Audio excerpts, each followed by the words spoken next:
Hello बच्चों, आपका स्वागत है हमारे YouTube चैनल पर। आज हम आपके लिए सामाजिक विज्ञान 2026 825 GQ ये वाला कोड था और ये 10th क्लास का सामाजिक का विज्ञान का पेपर आज हुआ है।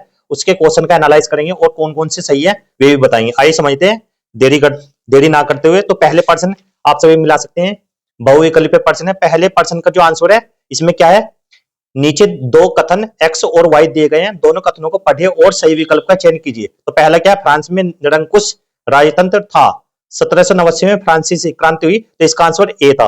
तो सभी बच्चे मिला सकते हैं, एक्स और वाई दोनों सही है, एक्स वाई का परिणाम है। ठीक है, इससे अगला प्रश्न है, 1871 में काइजर विलियम प्रथम को किस साम्राज्य का सम्राट घोषित किया गया? ये किया गया जर्मनी का। तो क्या इसका आंसर जर्मनी है, तो जर्मनी पर टिक करना था। इससे अगला प्रश्न है तीसरा, कॉर्न लाज समाप्त करने का प्रमुख कारण क्या था? तो ये था ऑप्शन नंबर डी, उद्योगपतियों एवं शहरी जनता का विरोध। ये था इसका आंसर। इससे अगला प्रश्न है, निम्नलिखित में से किसको ब्रिटेन वुड्स की जुड़वा संतान कहा जाता है? ये कहा जाता है ऑप्शन नंबर सी बिल्कुल राइट आंसर है, विश्व बैंक और IMF को। इससे अगला प्रश्न पांचवा, गुलामगिरी में किस समस्या का उल्लेख किया गया है? तो किसका किया गया? छुआछूत, ऑप्शन नंबर बी बिल्कुल राइट आंसर था। इससे आगे चलते हैं अब। इससे अगला प्रश्न है, निम्नलिखित में से कौन सा भारत में सर्वोच्च है? यह संविधान सबसे ऊपर है। ठीक है, इससे अगला प्रश्न, भारतीय संविधान के बारे में कौन सा कथन गलत है? तो यह एक धर्म को राजकीय धर्म मानता है। तो ये ऑप्शन नंबर बी बिल्कुल गलत है, ये वाला ऑप्शन सही था इसका। इससे अगला प्रश्न, निम्नलिखित में से कौन सा लोकतंत्र का मूलभूत सिद्धांत है? ये ऑप्शन नंबर सी, स्वतंत्रता के साथ लोगों का शासन। इससे अगला प्रश्न है, राजनीतिक दलों के सामने कौन सी चुनौतियां हैं? ये थी इनमें से सभी, तो तीनों ही है ये। तो इससे अगला प्रश्न, महिलाओं को नारी शक्ति वंदन अधिनियम 2023 के अनुसार कहां आरक्षण नहीं दिया गया? तो ऑप्शन नंबर बी, राज्यसभा में आरक्षण नहीं दिया गया। इससे अगला, चिपको आंदोलन का उद्देश्य क्या था? यह था वन संरक्षण। तो क्या था? वन संरक्षण का अधिनियम।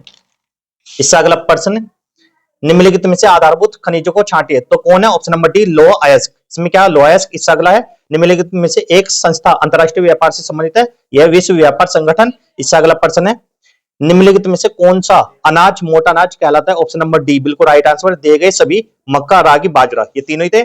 इससे अगला प्रश्न, बाजार का कौन सा शहर इलेक्ट्रॉनिक राजधानी कहलाता है? ये कहलाता है बेंगलुरु। तो ऑप्शन नंबर बी बिल्कुल राइट आंसर है। उपभोक्ता संरक्षण अधिनियम किस वर्ष में पारित हुआ? यह होता ऑप्शन नंबर बी 1986 में। इससे अगला प्रश्न, भारतीय रिजर्व बैंक का मुख्य कार्य क्या है? यह ऑप्शन नंबर एक, करेंसी का निर्गमन।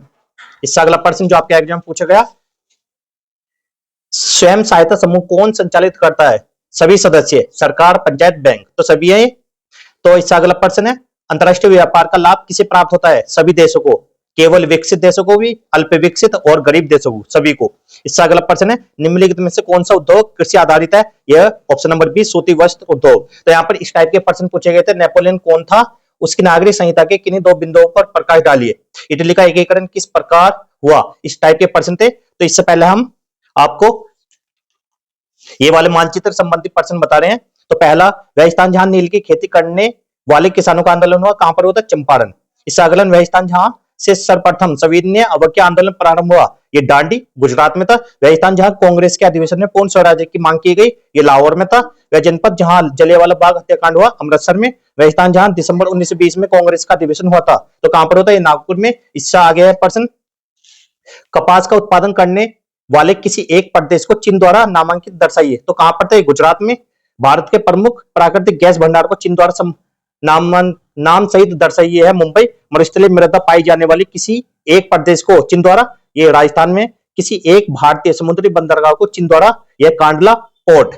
इससे अगला, भारत के एक प्रमुख अंतरराष्ट्रीय हवाई अड्डे का चीन द्वारा, तो यह इंदिरा गांधी इंटरनेशनल हवाई अड्डा था। ठीक है, इस टाइप के प्रश्न पूछे गए थे और ये केवल दृष्टिबाधित परीक्षार्थियों के लिए हैं।